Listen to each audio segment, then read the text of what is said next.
A very warm welcome to all of our listeners out there in the Bosshole Transformation Nation. This is John Brewer, joined by my remarkable friend, business partner, co-host, Sara Best. Sara, how you doing today? Hey, John.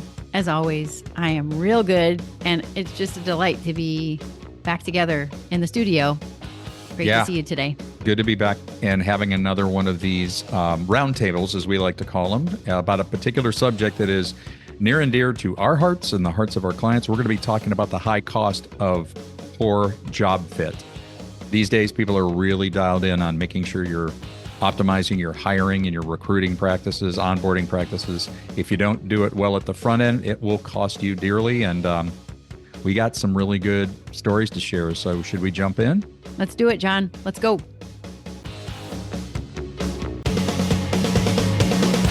The Bosshole Chronicles are brought to you by Real Good Ventures, a talent optimization firm helping organizations diagnose their most critical people and execution issues with world-class analytics. Make sure to check out all the resources in the show notes and be sure to follow us and share your feedback. Enjoy today's episode. Hey, John. How are you today? I'm good, Sara. What's going on? Well, it's nice to be in the studio together. It's been a lot of separate episodes as of late, so it's really good to be recording with you today. And I'm pretty sure we have a powerful topic. Why don't you tell us what we're going to be talking about today, John? I am happy to do that. And by the way, I just want to say, Sara, thank you for all of those amazing episodes you did in the month of May. I don't want to step over that. Mental Health Awareness Month, you did such a fabulous job lining up those 4 episodes. So I would encourage everybody to go back and listen to them. I think it's a great series, but thanks for doing that. That was awesome. Hey, John, my pleasure. We are really fortunate to be connected to some profoundly excellent human beings who served us well during the month of May with this mental health awareness topic. Good stuff. Absolutely. No doubt. Well, today we are going to talk about the high cost of poor job fit. And I have to tell you, this at its core is one of the most critical things any organization could be thinking about and the thing on which they should be focusing, because if we don't hire well, everything else falls apart. So we're going to be talking a little bit about that. How does that sound? Very timely. All Sounds right. good, John. I think the best place to start, and our listeners are familiar with this, we talk about talent optimization. Talent optimization is a framework for understanding how to optimize the people that are in our organizations. Doesn't matter whether you're for-profit, not-for-profit, any group of people, talent optimization applies. And so, Sara, I thought it'd be helpful if we just sort of redefine it, share our definition of talent optimization and where job fit fits in that framework. So talent optimization is aligning your talent strategy with your business strategy to get the business results you need, or, organizational results, whatever that may be. Mm-hmm. But it's your talent strategy, and talent strategy is all around the idea of optimizing job fit, manager fit, team fit, and culture fit. And it starts with job fit. This whole thing on talent optimization hinges on how well we can effectively hire and create job fit for people that are not only coming into our organization, but are already in the organization. When that doesn't happen, and I know our listeners people are listening to this saying, well, that makes total sense. But when it doesn't happen, the cost is exponentially higher than I think people realize. Mm-hmm. That makes sense? It sure does, John. I wonder if it'd be helpful to just expand a little bit on what we mean by job fit in the world we work in. Yeah, that'd be great. You want to do that? Well, sure. I think it's worthy of a short story. Yeah. If we hearken back to the origin of job fit, and, listener warning, we're going to talk about predictive index here in this episode.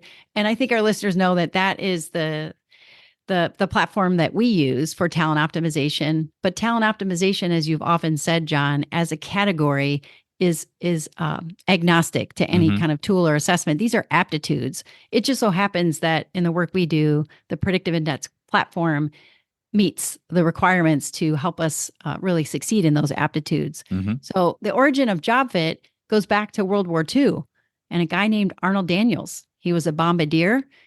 He was extremely successful. He flew 30 darn near perfect missions And at that time, as we understand it, not anybody else was coming close to achieving that kind of success and safety.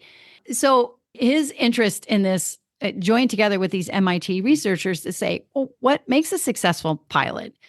And the upshot of it and the research that they conducted all the way back there in the early or the mid 1940s was this idea that all the pilots, fighter pilots, bomber pilots in the Army Air Corps had the right briefcase. In other words, they knew how to fly a plane. They had the technical ability to fly these aircraft. But it was how they did it that determined whether or not they would live or die or be successful. So, for example, if I'm expecting a bomber pilot to deliver the payload and execute successfully on their mission, we would expect that person to have a few characteristics that are consistent with success in that area. For example, precise, meticulous, risk averse, likes to follow the plan. On the converse side of that, when we think about a fighter pilot, sort of the opposite of that, a risk taker, somebody who can meet the moment and shift gears easily. They don't necessarily like to follow a plan. In the research, they uncovered that fighter pilots would overfly the bomber planes. They would stay out too long. They would see what other kind of trouble they could get into. They'd run out of fuel. And therefore, a disastrous end, would meet a disastrous end. So the upshot is, hey, it's one thing to have the right briefcase, but it's more essential to know how that person will deploy that expertise to determine if, in fact, they will be successful. Yeah. And that is a perfect example. And again, it shows you how the research and the validated data is with the predictive index. It goes all the way back to the 1940s. But I just finished a great series on Apple TV. It's called Masters of the Air. So Masters of the Air is all about it's called the Bloody 100th, but they were a bomber group stationed in England, and they flew over into Germany to start to soften the defenses before D-Day. And they flew during the day. But the point is, you start to learn about these pilots, and you can see, there was a crew of 10, and every single one of these bombers, they had to have a certain wiring, behavioral DNA, as we talk about, in order to do this successfully. And then what's so interesting at some point that they had these fighter escorts, and the fighters were doing just what you talked about. In the moment, I have to go and I have to defend this bomber group because they're not moving out of formation. They are, static in their formation, and they're going to their target. So it makes total sense. We've known this for nearly a century, right? Yeah. But we're still experiencing this in business, aren't we? We're putting the wrong people in the wrong seat. Yeah. It's said another way, we shouldn't be surprised when, for example, a fighter pilot overflies a large piece of equipment because they're very agile and they're risk-taking, they're fast-moving, and they like to get results. We shouldn't be surprised if a person who's more steady and consistent and meticulous moves too slow when the risk is high and even shuts down. This is what we're talking about. And so in many cases, when people hire, just had a conversation with a client recently. Oh, they interviewed so beautifully. They just blew us away. That's their briefcase. Yeah. And they have no idea. Well, of course they do now because they use predictive index. They had no idea about how this person would deploy that experience, that expertise, all that cool stuff they know in their environment. Right. Well, and so let me share a very specific and recent example too. And this is where it gets really costly. We have an organization. We've been working with them for years. Great organization. And they've embraced the whole idea of talent optimization. They had a position open and they created a job target. And in our platform, you can create these job targets. What are the factors, the drives, and the combination of drives that are necessary for a person to be successful in this role? In other words, it's like saying, what does it take to be successful as a fighter pilot? And what does it take to be successful as a bomber pilot? Distinguishing those two things. So we just, in modern day, today, in the civilian world, we do it for jobs. So they had this all ready. They had 6 or 7 candidates, and they sent them the behavioral assessment. They have the data back.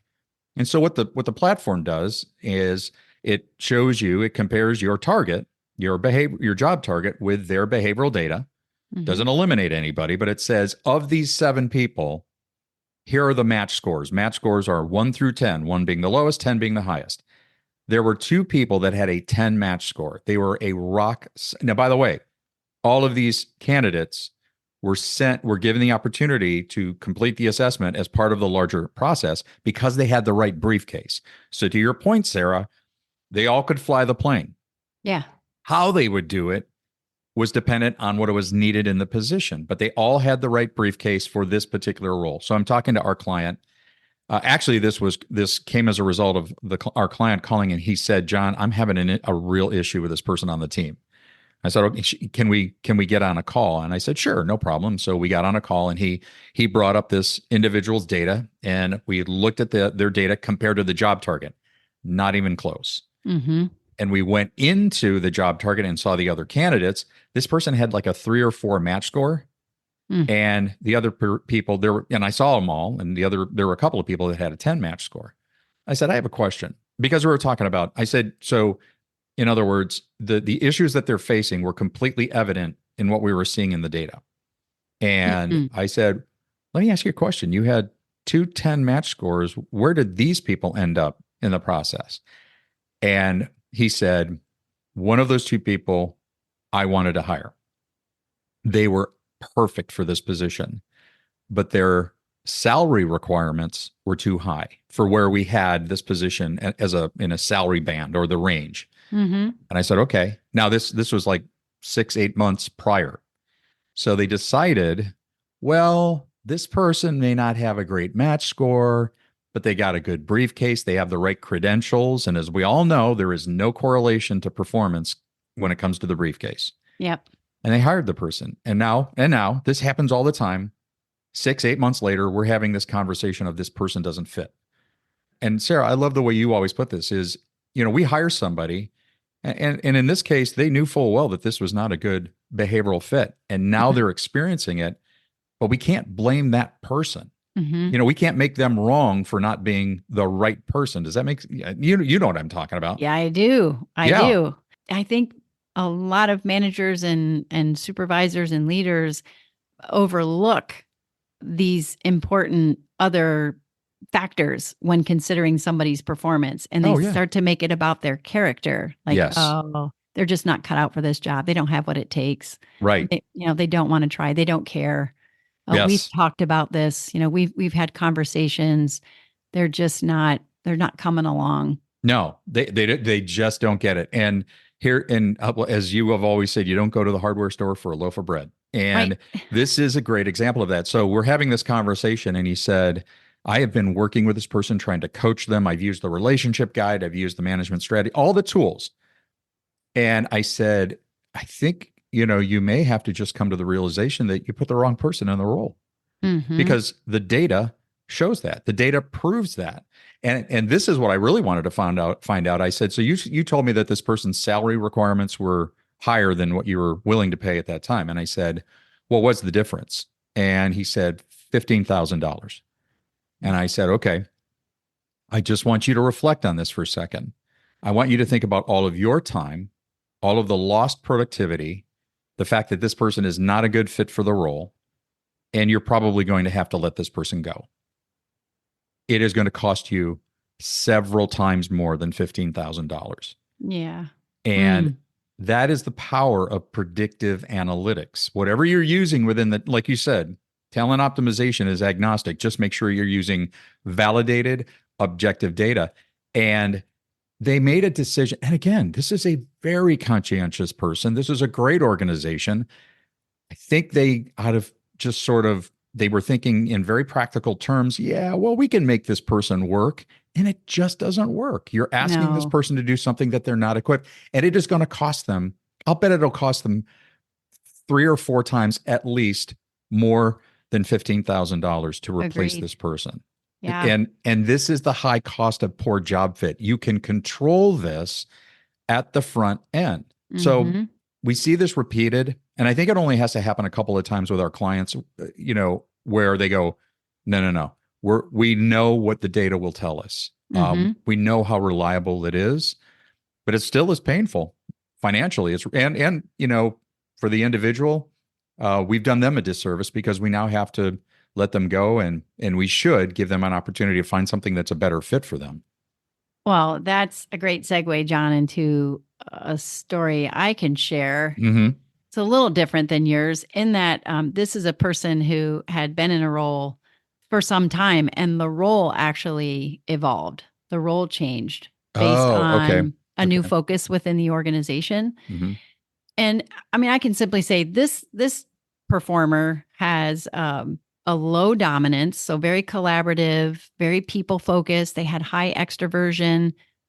They also have very low formality. So for our listeners that would love to understand what that means, it just means that they don't attend to details, if at all. And when it's a third sigma low, this is a person who really would do well to delegate the details. Mm-hmm. But in their role, the expectations changed, and the D component, the formality part, became more essential to the job. Tracking details, entering data, Oh boy. keeping up to date on reports and data, and in many cases, more structural work, less people work. So that makes me think, John, about adaptation. One of the things that we need to understand is the degree to which a particular set of expectations would require a person to adapt or adjust. I think about in my previous chapters, in one of them anyways, I was working on a spreadsheet, getting data, entering data. And if I'm a persuader, John's laughing heartily over here because I don't attend well to details. I'm pretty fast paced, results oriented, and I overlook things. I can do it situationally, for a minute, like at monthly billings. At the end of the month, we have to check all of our notes and records and align our receipts. And yeah, I can do that situationally.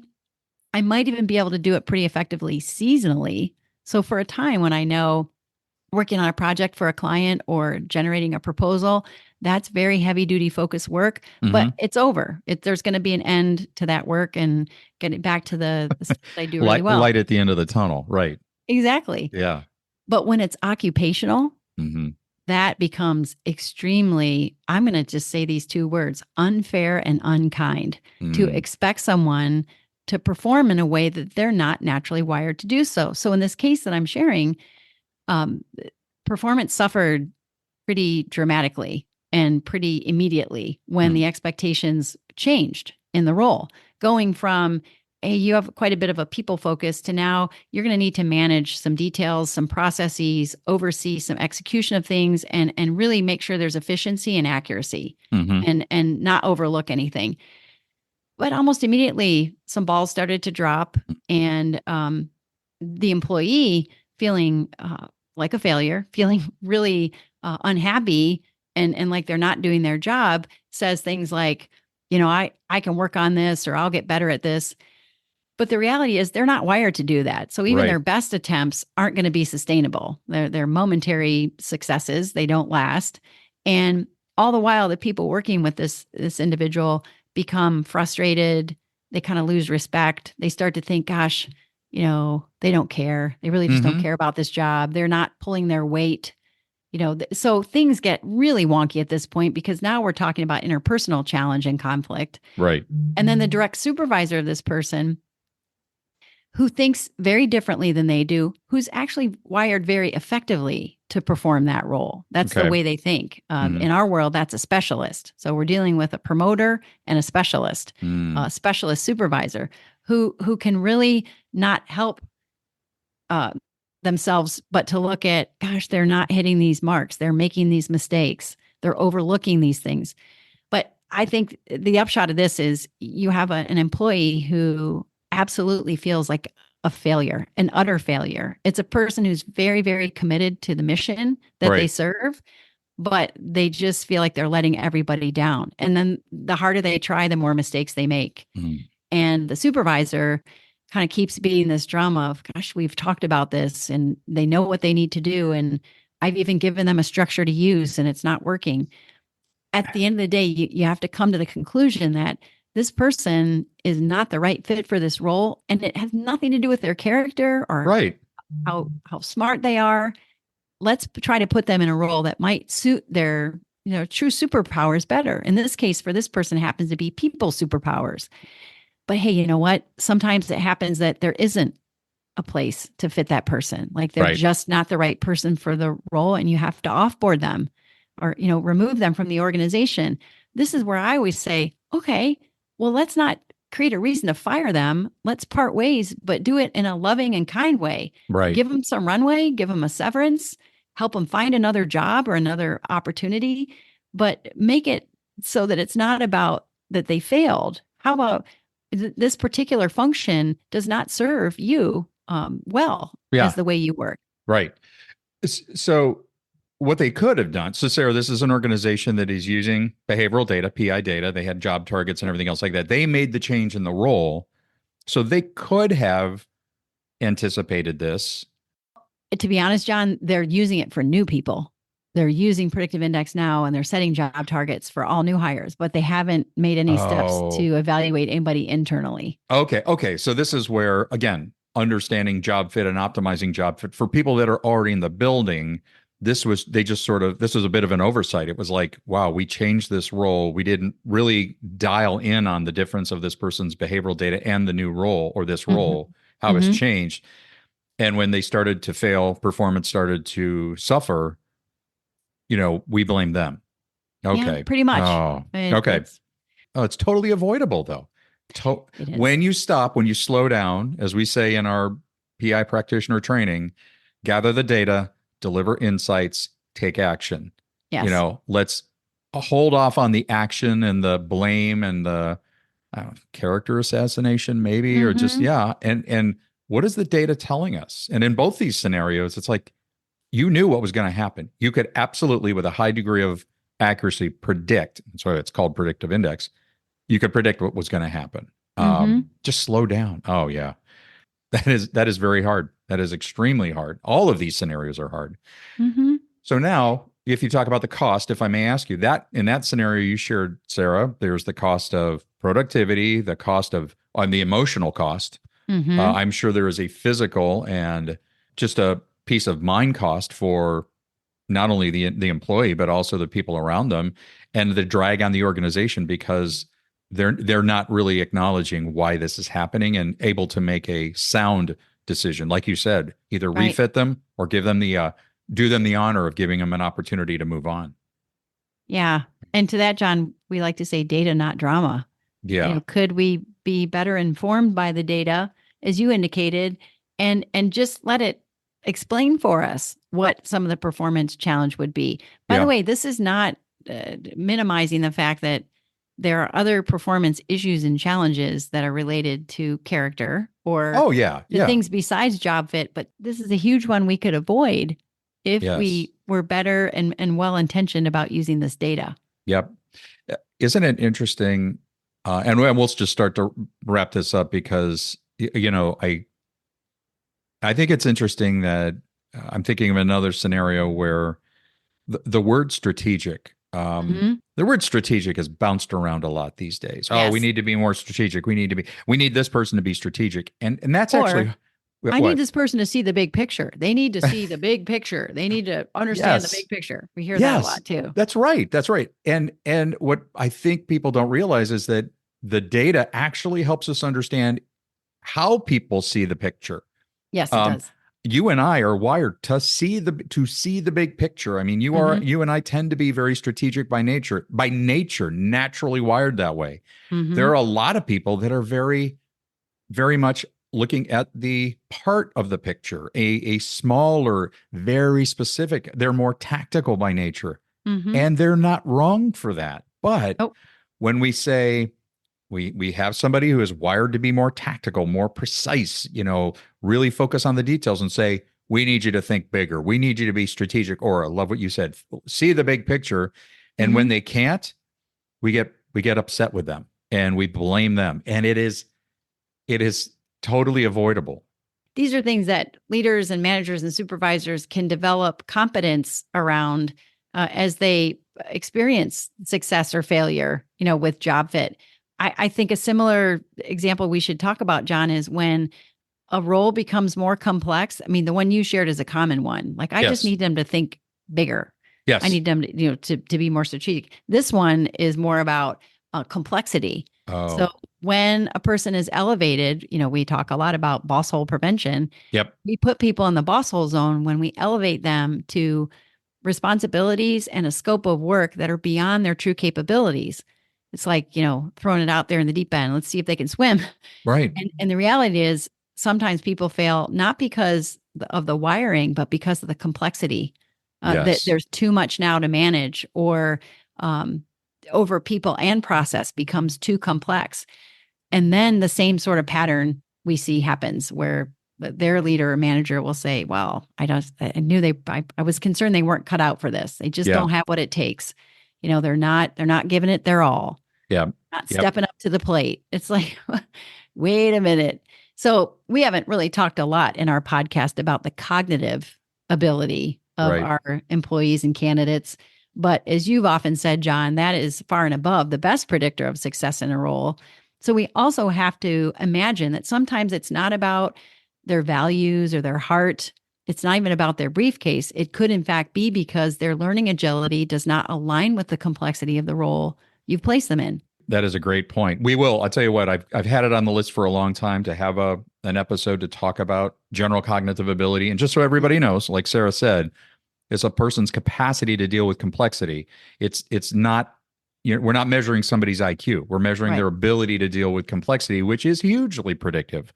So we'll do that at some point. But that's a great point, Sara, that, and again, this data is readily available. Let's not guess. Let's not blame. Let's look at it objectively, gather the data, deliver insights, and then take action. But I think this is so critical. I know how powerful this is because right now organizations are struggling not only to optimize job fit, but to hold on to the talent that they have. And that goes to manager fit. We talk a lot about manager fit here on the Bosshole Chronicles, but this is all within your grasp with objective data to control the high cost of bad hiring decisions or poor job fit and poor manager fit. Yeah. It goes right to the, what? This is the stuff your CFO wants to talk about. This is the stuff that will save an organization not a little money, a lot of money. So I do have one other thought, John. Since the job market in the employee selection candidate pool is so unique that we're in very unique times right now. Right. Sometimes the candidate pool is not as diverse or effective as we might like. We have candidates, but they're not job fit candidates. They're not good job fits. They might be a 3 or a 4. And to that, I would also say then, is there something about the expectations that you can adjust? Or are you looking at your own team to talk about the distribution of responsibilities in the briefcase scenario? I mean, we still stay so locked into, this is what this person does. This is what they know how to do. Yeah. And we spend very little time on developing people's capability based on how they work. So I just want to offer that. Sometimes I think hiring managers and leaders feel stuck. Like we don't have anybody. We don't have any good candidates. Well, you have data though. Who are you getting, or who could you get? What could you adjust in your expectations? How could you set this person up to succeed? And could you put that in the context of all the people available to do the work you have to do? So maybe we should do an episode on that sometime, John. I think that'd be awesome. I think it'd be awesome. Great ending point, Sara. Thank you for that. And yeah, thanks for having this conversation. I hope it's been beneficial to all of you out there. This isn't some esoteric sort of idea. It literally goes to the bottom line of every organization out there: job fit, manager fit, team fit, culture fit. But thanks. This is awesome. You bet, John. Thank you. And we will see you next time on the Bosshole Chronicles. We'd like to thank our guests today on the Bosshole Chronicles. And if you have a Bosshole Chronicles story of your own, please email us at mystory@thebossholechronicles.com. Once again, mystory@thebossholechronicles.com. We'll see you again soon.